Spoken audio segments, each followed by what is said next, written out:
Hello everyone. Today we will discuss next topic, silent features of human genome. Okay, today we will discuss next topic of chapter 6, silent features of human genome. Some of the silent observations drawn from Human Genome Project are as follows. Silent means main observation, main features. So first is human genome contains 3,164.7 million nucleotide bases. We have discussed that 3 billion estimated is 3 billion nucleotides.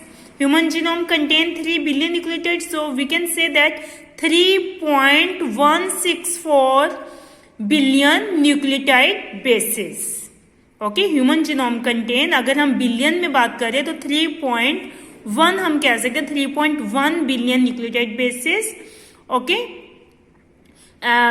The average gene consist of 3000 bases, but sizes are varied greatly, with the largest non-human gene being dystrophin at 2.4 billion bases.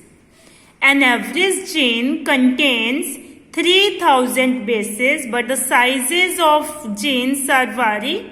Okay, the largest human gene that is a dystrophin has 2.4 million bases. Okay.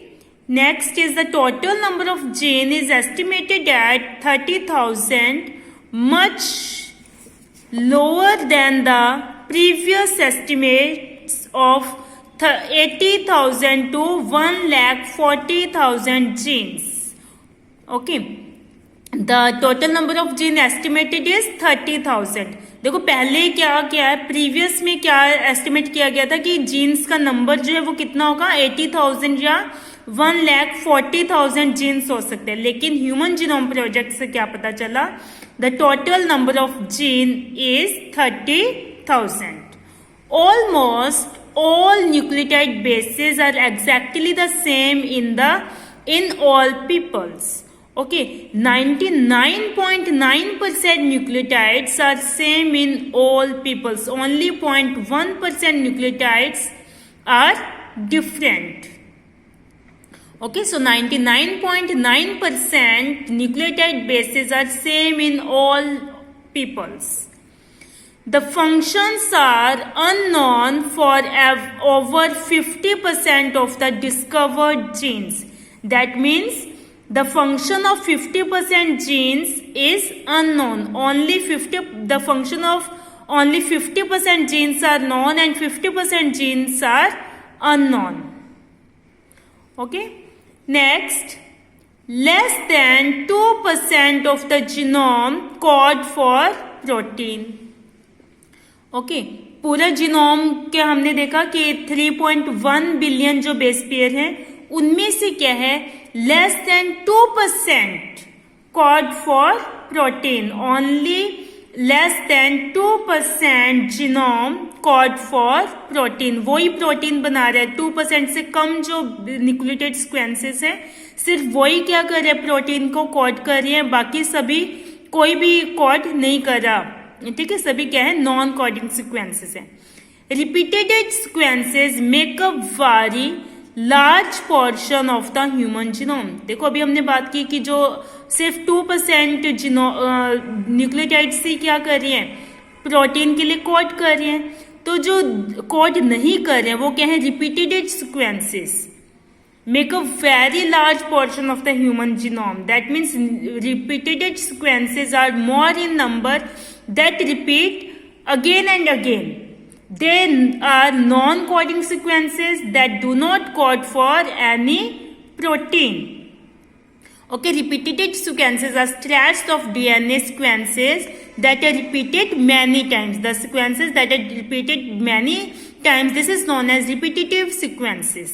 Sometimes 100 to 1000 times. कितने बार repeat हो सकते हैं, 100 time भी और 100 से 1000 time तक वो क्या हो सकता है, रिपीट हो सकते हैं। यानी ये एक पर्टिकुलर कोई सिक्वेंस है, वो क्या हो रहा है, बार बार रिपीट हो रहा है। सो इसे हम क्या बोलेंगे, रिपीटेटिव सिक्वेंसेस।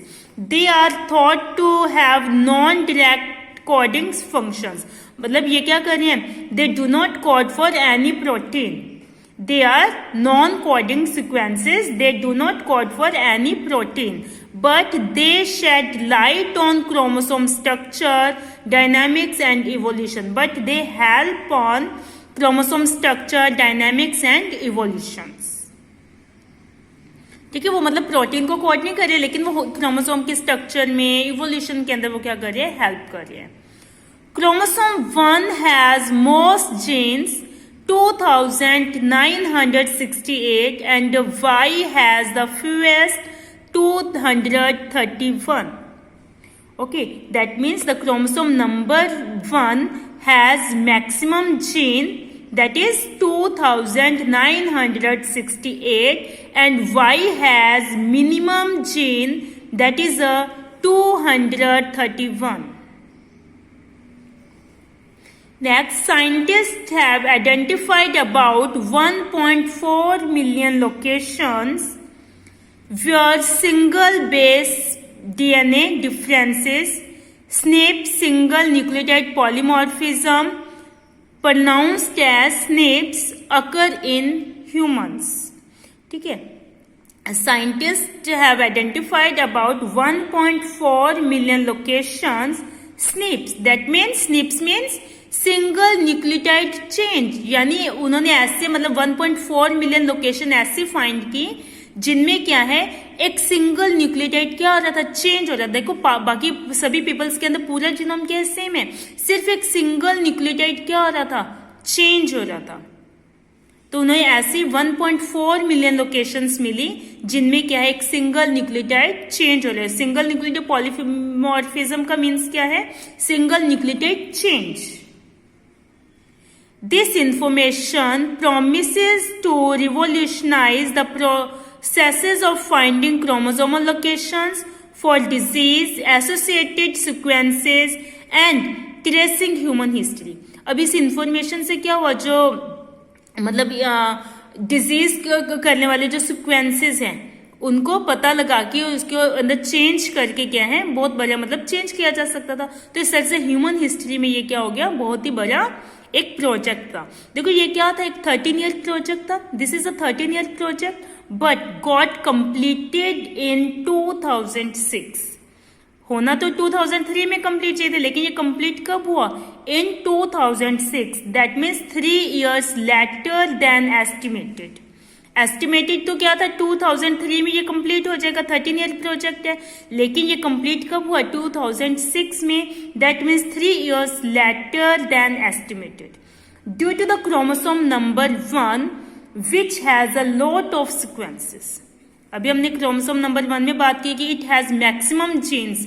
सो इसकी वजह से ही ये जो मतलब प्रोजेक्ट था 3 years क्या हो गया, लेटर कंप्लीट हुआ, 3 years बाद में कंप्लीट हुआ एस्टिमेशन के। So I hope you understand feature silent features of human genome. Now we discuss applications and feature challenges. Application that means uses, इसके मतलब फ्यूचर में क्या यूजेस रहे या कैसे हैं।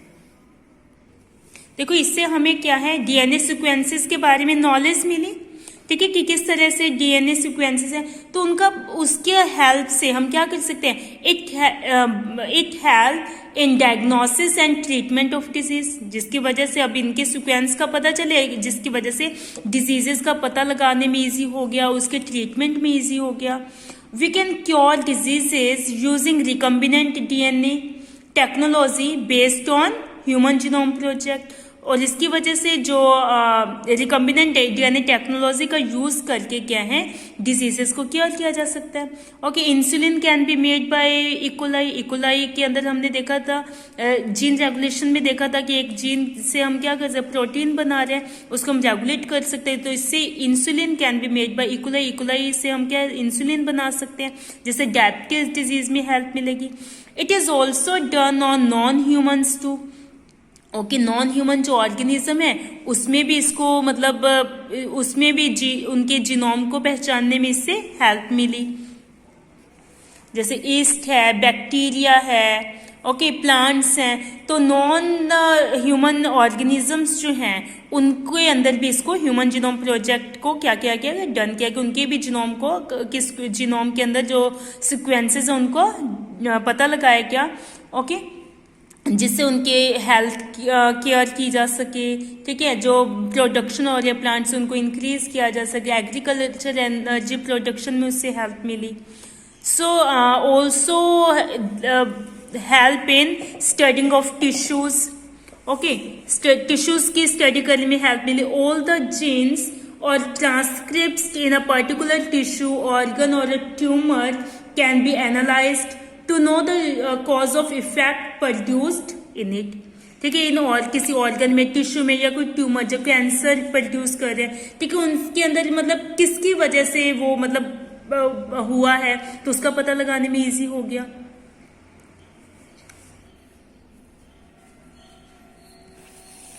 Okay, it will be possible to study how various genes and proteins work together in interconnected networks। भी किस तरह से बहुत सारे जीन और प्रोटीन है एक साथ वर्क कर रहे हैं, एक साथ मतलब वर्क करके मतलब किस तरह से आपस में कनेक्टेड हैं, ओके, एक नेटवर्क बना रहे हैं और मिलकर काम कर रहे हैं।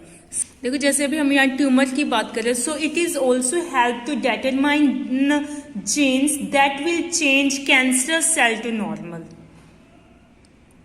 ठीक है, मतलब कौन से ऐसे जो जीन्स है जो नॉर्मल सेल को कैंसरस सेल में चेंज कर रहे हैं। So it also helping to determine genes that will change cancerous cells to normal. Okay, so these are the applications of Human Genome Project. I hope you understand this silent features and application of the Human Genome Project. So watch video carefully. DNA fingerprinting we will discuss in our next video. Till that time, keep revise this chapter. Okay, thank you. Have a nice day.